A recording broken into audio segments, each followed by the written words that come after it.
Il candidato di Grande Sud Michele Cimino apre le porte del suo comitato elettorale per affrontare importanti tematiche che riguardano Agrigento. Ieri sera riflettori puntati sullo sport, quale risorsa da incentivare e fomentare per i giovani del nostro territorio.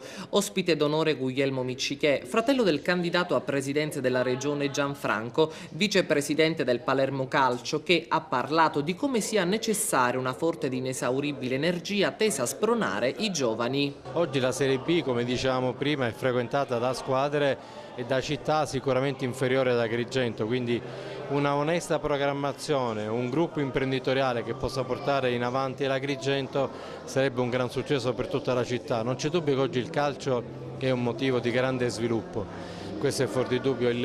Il tifoso oggi è un personaggio importante nella cultura cittadina, quindi è anche giusto che una città come l'Agrigento abbia l'Acragas, non dico in Serie A, ma quantomeno in Lega Pro 1 oppure in Serie B.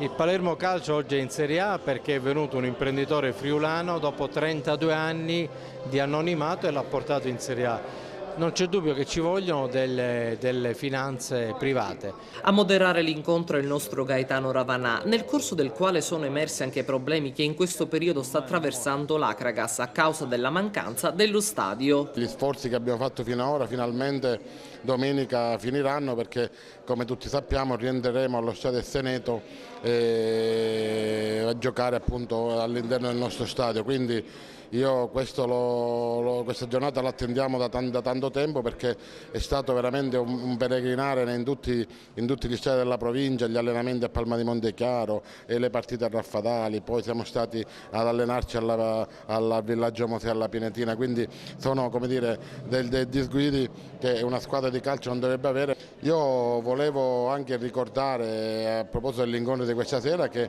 abbiamo chiesto al presidente del Palermo, al vicepresidente del Palermo, il dottore Miccichè, la possibilità di avere la squadra del Palermo ad Agrigento per poter appunto fare un amichevole con l'Agragas. Lui è stato molto ben disponibile, lo ha dichiarato anche qui in questa conferenza, che sicuramente faremo questa amichevole nel periodo natalizio. Voglio ricordare infine che se si farà questa amichevole già abbiamo deciso col presidente che parte dell'incasso sarà data in beneficenza. Presenti anche i volti agrigentini di Grande Sud, il coordinatore provinciale Mario Baldacchino e il vicepresidente della provincia di Agrigento Paolo Ferrara. Ma Grande Sud ha voluto e sta cercando di affrontare parecchie tematiche. Oggi si parla di sport e lo si fa a certi livelli, cercando di coinvolgere soggetti che effettivamente stanno facendo anche la storia dello sport regionale e nazionale. Abbiamo oggi la presenza del vicepresidente del Palermo,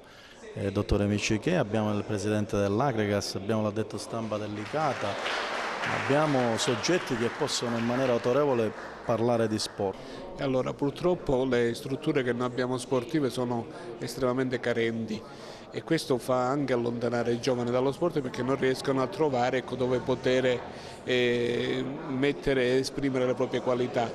E allora secondo me quella che è l'unica soluzione possibile, e dato anche il momento di forte crisi che sta vivendo l'Italia, è quello di aprire e dare in affidamento per più tempo possibile queste strutture ai privati, in maniera tale che un privato, avendo un interesse anche commerciale, possa far funzionare queste strutture in maniera perfetta.